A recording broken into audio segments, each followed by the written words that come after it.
तुम्ही बंधु सुसखा, तुम्ही विद्या सुब्रह्मण्यं,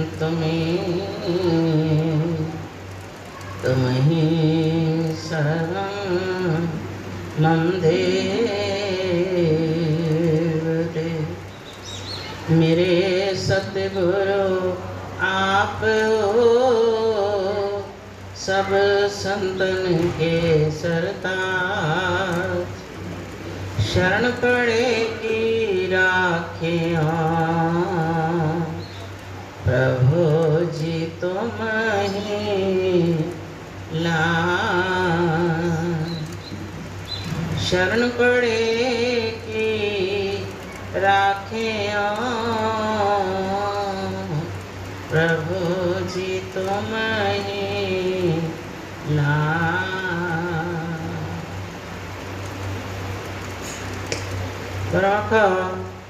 एक बार अपनी मुख रचना को पवित्र करने के लिए सब मिलकर ऊंची और मीठी स्वर से बोलो जयकारा।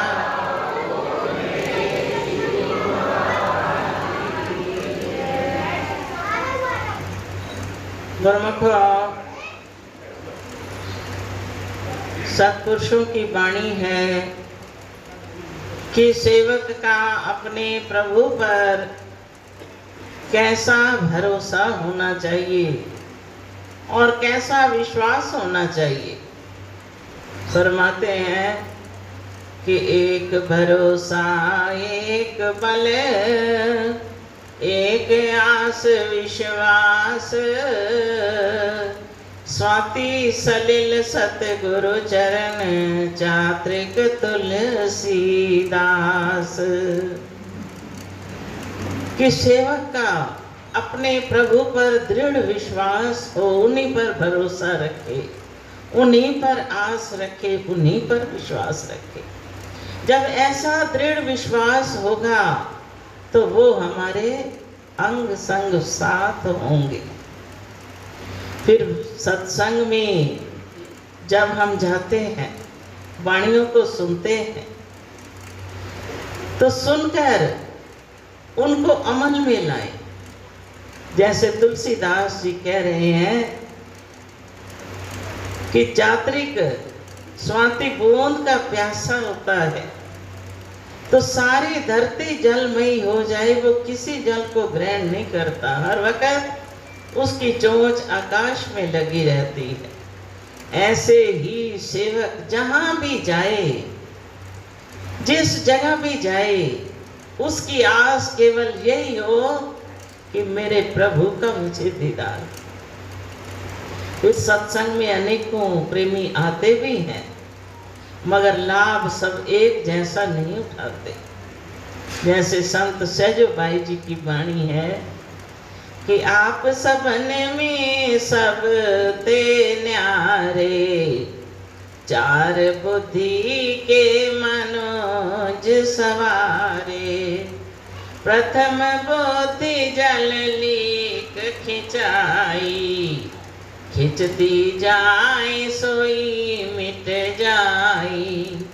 दूजी बुद्धि लीक रस्ते की, चले मनोरथ मिटे ही की। तीजी बुद्धि पान की रेखा, घटे सही पर बड़े नाने का। चौथी तेल बूंद जल माही, फैलत फैलत फैलत जाई। छोटी से दीर्घ पर काशे, बरन बरन के रंग निकासे। सहजो बुद्धि सब थोथी कहिए, गुरु की कृपा सबन में चाहिए। संत सहजो भाई जी का अपने गुरु महाराज जी पर दृढ़ विश्वास था। वो कहते हैं मेरे गुरु महाराज जी पूर्ण हैं, समर्थ हैं, लेकिन जो प्रेमी आते हैं सभी एक जैसे भाव वाले नहीं होते। चार तरह की बुद्धि रखने वाले जीव आते हैं, मगर गुरु महाराज जी सबको गले लगाते हैं, किसी को ठुकराते नहीं। पहली बुद्धि वाले जीव, उनकी कैसी हालत होती है, जैसे पानी में रेखा खींचो, आगे खींचती चली जाती है, पीछे मिटती चली जाती है। वचन सुनते हैं, आनंद भी आता है, उस वक़्त झूमते हैं, मगर उसी वक़्त साथ की साथ वहीं का वहीं वो समाप्त कर देते हैं। दूसरी बुद्धि वाले जैसे रास्ते की लकीर है, थोड़ी देर तक कायम रहती है, थोड़ी देर बाद वो भी मिटनी शुरू हो जाती है। और तीसरी बुद्धि वाले वो जीव हैं जैसे पत्थर पर लकीर, वो काफी समय तक कायम रहती है, धीरे धीरे मिट जाती है, बढ़ती नहीं। और चौथी बुद्धि वाले अति संस्कारी जीव, जिनको बड़े उत्तम संस्कार वाले जीव कहा जाता है, वो तेल की बूंद की न्यायी है। जैसे पानी में एक बूंद तेल की डाल दो, कई रंग निखारती है। छोटी सी बूंद कितना बड़ा रूप धारण कर लेती है। फिर कहते हैं तेल से भी बढ़कर वो जीव जिनका दृढ़ विश्वास है, जिन पर मेरे गुरु महाराज जी कृपा करते हैं। छोटी से दीर्घ प्रकाशे, बरन बरन के रंग निकासे, सहजो बुद्धि सब थोथी कहिए, गुरु की कृपा सबन में चाहिए। कि मेरे गुरु महाराज जी के चरणों में जो भी आ जाता है, जिस प्रकार की बुद्धि रखने वाला है, उनकी जब कृपा दृष्टि हो जाती है तो वो ना जाने क्या से क्या बना देते हैं, मगर दृढ़ विश्वास रख के आए, पूरा भरोसा रखे। ऐसे ही एक इतिहास है, श्री गुरु अर्जन देव पंचम पातशाही महाराज जी श्री हरमंदिर जी में विराजमान थे। तो बहुत सारी संगत जो काबुल से दर्शन करने आई, दर्शन करने भी पैदल, पहले लोग 100-200 लोग इकट्ठे होके जाते थे कीर्तन करते हुए। गुरु महाराज जी के दर्शन करने बड़े भाव से वो आ रहे थे। तो उस वक़्त मौसम था आम का, तो सब ने अपने पल्ले में आम बांधे हुए थे। गुरु महाराज जी के पास जाएंगे तो आम भेंट चढ़ाएंगे। ये तो हम महापुरुषों की वाणियों में भी पढ़ते हैं कि गुरु सन्मुख बैठे नहीं जाई, खाली हाथ हिलावत आई, जो कछु और नहीं बन आवे, पतर पुष्प फल भेंट चढ़ावे। कभी गुरु के सन्मुख खाली हाथ ना आए, पत्र पुष्प लेकर आए, फिर अपने भाव से जो भी लाएगा वो उनको बहुत प्रिय लगता है।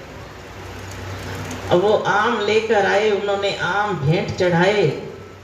तो एक भगत जिसका नाम करमू था, उसका इधर मोहाली में, चंडीगढ़ मोहाली में बहुत बड़े बाग थे आमों के। ना जाने कितने ट्रक आमों के रोज उतरते थे। वो भी दर्शन करने गया। जब जीव के संस्कार उभरते हैं, अंदर से लगन लगती है, दिल में प्रेम उमड़ता है, तो उस प्रेम की निशानी क्या है? जब उन प्रेमियों को देखा कि ये इतनी दूर से गुरु महाराज जी के लिए आम लेकर आए हैं, मेरे इतने बाग बगीचे मुझे प्रभु ने कितना दिया है, बेअथा दिया है जिसकी गिनती नहीं, लेकिन मैं उनके लिए एक आम भी नहीं लाया। अब जब अंदर से भावना पैदा हो जाती है, प्रेम पैदा हो जाता है, तो प्रेम की चिंगारी तो न जाने क्या का क्या करवा देती है।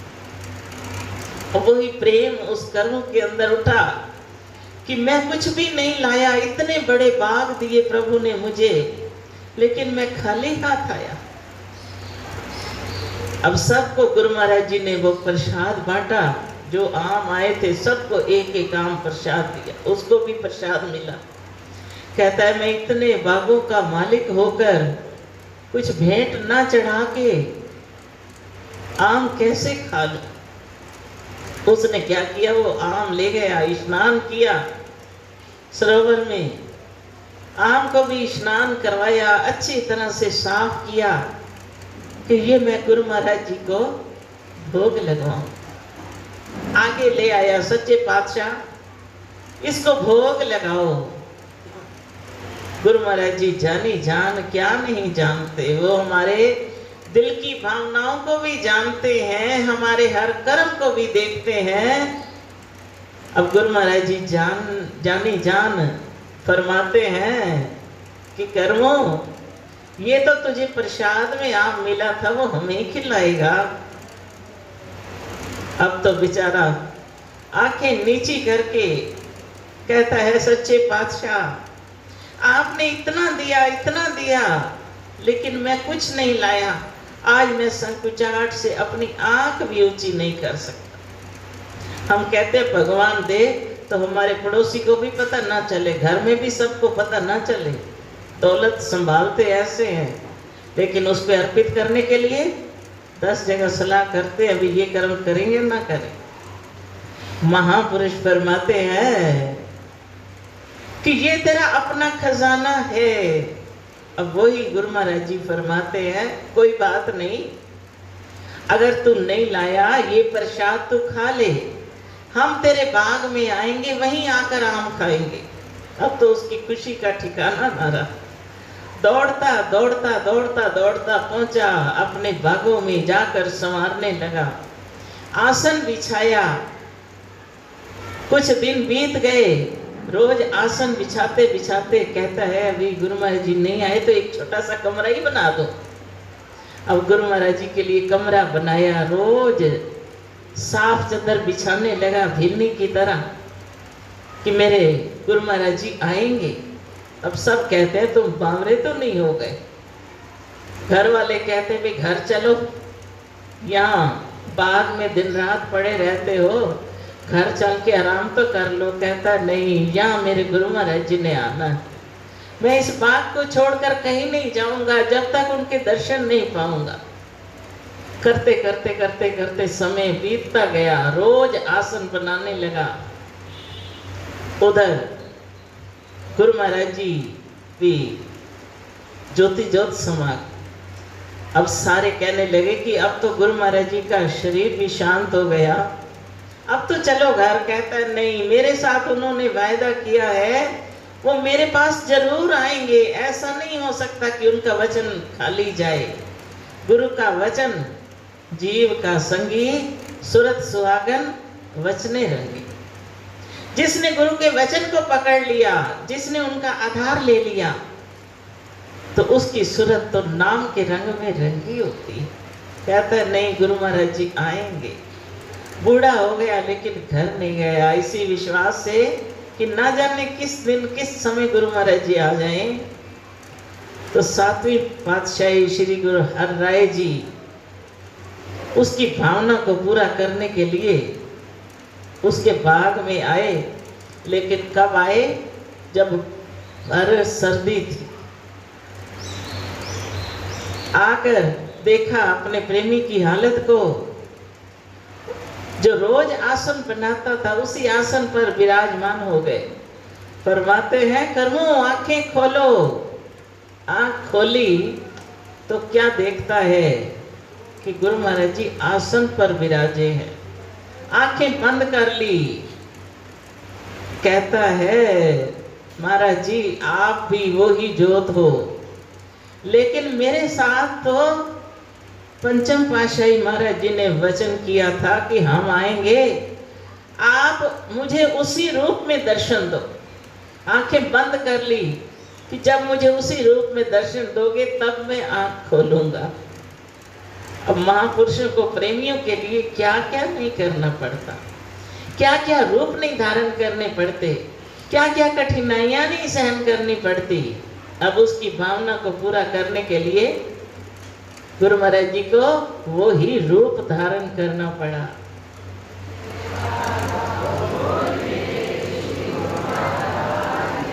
फरमाते हैं, अच्छा आप खोल आंखें। जब आंखें खोली, पंचम पातशाही महाराज जी के रूप में दर्शन हुए, गदगद हो गया, चरणों में गिर पड़ा कि प्रभु धन हो आप।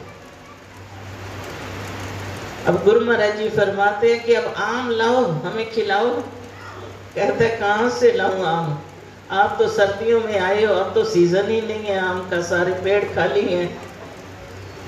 अब गुरु महाराज जी फरमाते हैं नहीं, हम तो आम खाएंगे। तो जो प्रेमी साहब थे कहते हैं कि ऊपर नजर उठाकर तो देख अपने पेड़ों पर। जब उसने नजर उठाई तो क्या देखता है, कहता है सच्चे पातशाह आप जब रूप धारण कर सकते हो तो क्या आमों पर पेड़ लगाना आपके लिए कोई कठिन है? आपने ही तो पेड़ पर आम लगा दिए। वहां से आम तोड़े, भोग लगाया, सबको प्रसाद दिया, क्योंकि बहुत सारी संगत साथ थी। जहां भी गुरु महाराज जी जाते 50-50 घोड़े की सवारी करके प्रेमी साथ जाते, सबको जी भर के आम खिलाए, खुद भी खाए। तो कर्मू कहता है सच्चे पातशाह अब मेरा जीवन सफल हुआ, आपके दर्शन पाकर और मेरी भावना को आपने जो पूर्ण किया, इसका ऋणी तो मैं हमेशा जन्म जन्म में रहूं। तो सच महापुरुष क्या नहीं कर सकते। एक बार हमारे श्री द्वितीय पातशाही महाराज जी प्रथम पातशाही महाराज जी के हुक्म से आगरा में तप कर रहे थे। तपस्या करते करते कई वर्षों के बाद गुफा से बाहर निकलते। एक दिन बाहर निकले, एक चरवाहा गाय लेकर जा रहा था। लोटा हाथ में लिया, फरमाया उस चरवाहे को कि हमें दूध दे दो इस गाय का। तो चरवाहा कहता है कि ये गाय तो दूध नहीं देती। फरमाते हैं नहीं, हमने इसी गाय का दूध पीना है। वो चरवाया कहता है मैं निकालता हूँ, देख लो ये देती नहीं दूध। लोटा लिया, जैसे ही वो चरवाया दूध निकालने लगा, लोटा भर के तो गुरु महाराज जी के कर कमलों में दे दिया। ना जाने कितने मास वो गाय फिर दूध देती रही। महापुरुष जो सारी सृष्टि के दाता है, सबके पालनहार है, सर्व शक्तियां तो उनके अंदर समाई होती हैं। वो जो चाहे जैसा चाहे कर सकते हैं। तो ऐसे ही महापुरुष अपनी नर लीलाएं करके जीवन में न जाने क्या क्या उमंगें भरते हैं। तो जैसा कि आज हमने अपने श्री परम पूजनीय भाई जी की याद में जो ये भंडारे की रचना करी, आज पाठ रखना है। परम पूजनीय भाई जी भी सन्मुख विराजमान है। एक बार सन 1981 में परम पूजनीय भाई जी अभी छोटी आयु थी, 45 वर्ष की भी आयु मुश्किल से थी। तो एकदम से तबीयत खराब हुई। तो हमारे माता जी एक रहते थे यहाँ कुटिया में, उन्होंने दिल्ली परम पूजनीय स्वामी जी महाराज जी को फोन कर दिया कि भाई जी की हालत खराब है। कल से उन्होंने आंख भी नहीं खोली, ऐसे लगता है हिलाने से भी नहीं हिल रहे, अब क्या करें। अब सर्व शक्तियों के मालिक सब कुछ कर सकते हैं। तो जैसे ही परम पूजनीय स्वामी जी महाराज जी ने सुना, उसी वक्त ट्रेन पर चढ़कर यहाँ गाजियाबाद पहुंच। तो रामनगर आश्रम पर दरवाजे के सामने हम बैठे थे। चारपाई पर पूज्य भाई जी लेटे हुए थे। 2 दिन से आवाजें लगा के, हाथ लगा के किसी के साथ बोल नहीं रहे थे, लेकिन वो तो नाम में ऐसे मगन थे, ना जाने उन्होंने अपनी सूरत को कहाँ ब्रह्मांड में चढ़ाया हुआ था, लेकिन हम जीव क्या जाने। तो जैसे ही हमारे श्री परम पूजनीय स्वामी जी महाराज जी अंदर उन्होंने कृपा करी, अब हमें तो पता नहीं था आने का, तो एकदम से कुर्सी रखी पास, वहां बिठाया। तो स्वामी जी महाराज जी फरमाते हैं, भाई जी कहाँ हो? आवाज लगाते ही आंखें खोली, फिर दूसरी आवाज लगाई कि आपको क्या हुआ? बस इतना कहने की देर थी, उठकर बैठ गए।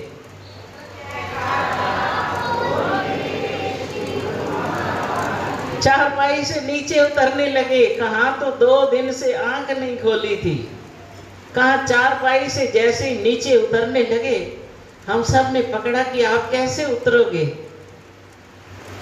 आपका शरीर तो बहुत कमजोर है।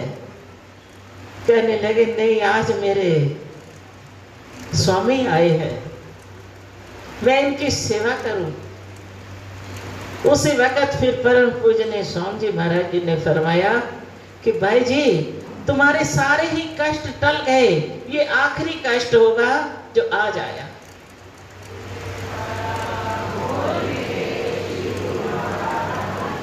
तो उसके बाद 20 वर्ष उनको कोई भी तकलीफ नहीं हुई। ऐसे रहे कि दिन रात सेवा में ही मगन रहे। तो महापुरुषों में क्या शक्ति नहीं, क्या ताकत नहीं होती, वो क्या नहीं कर सकते। आवाज देते ही उठा दिया, फिर ये भी आशीर्वाद दिया कि आपको अब कुछ नहीं होने का, ये आखिरी कष्ट था जो टल गया। तो वो जानते थे कि पहले तो न जाने कितने कष्ट सहन किए हैं, लेकिन ये आखिरी था, सचमुच वो आखिरी ही कष्ट बना। इसको कहते हैं सच्ची लगन, सच्चा प्रेम। जिसके दिल में सच्ची लगन है, जिसके दिल में सच्चा प्रेम है, जिसके दिल में प्रभु का वास है, तो वो क्यों उदास होगा? उसके तो हर घड़ी पास है। वो दिन आज भी याद है कि किस प्रकार चरणों के बल चलकर आए स्वामी जी महाराज जी ट्रेन पर, और किस प्रकार आकर अपने प्रेमी की संभाल करी। तो सच महापुरुषों की यही विशेषता होती है कि वो कर्म करते हुए भी अकर्ता होते हैं। कभी अपने आप को ये नहीं कहते कि हम करते हैं, कर्ता करते हुए अकर्ता होते हैं। सब कुछ जानते हुए भी वो मान अपने प्रेमियों को देते हैं। सब कुछ करते हुए ऊपर से दिखाई नहीं देते। उनकी गायबी शक्ति उनके साथ होती है, लेकिन पूरा भरोसा उन पर होता है कि वो जो चाहे सो कर सकते हैं। जो चाहो प्रभु करना, जो चाहो प्रभु, चाहे जैसा करना, चाहे जैसा अपने चरणों से मगर हरगिज़ न जुदा करना। जो चाहो प्रभु करना, जो चाहो चाहे जैसा करना, चाहे जैसा अपने चरणों से मगर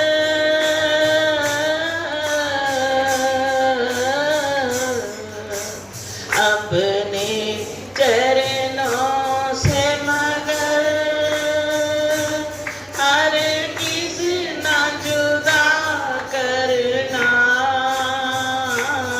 जो चाहो प्रभु करना, जो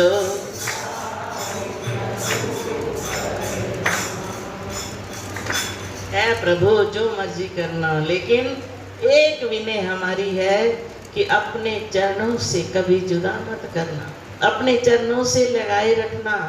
माना हम पापी हैं, अवगुणहारे हैं, लेकिन आपके ही सहारे हैं। आप हमेशा हमें अपने चरणों से लगाए रखना और अपनी छत्र छाया में हमेशा ही बैठाए रखना। बोलो जय।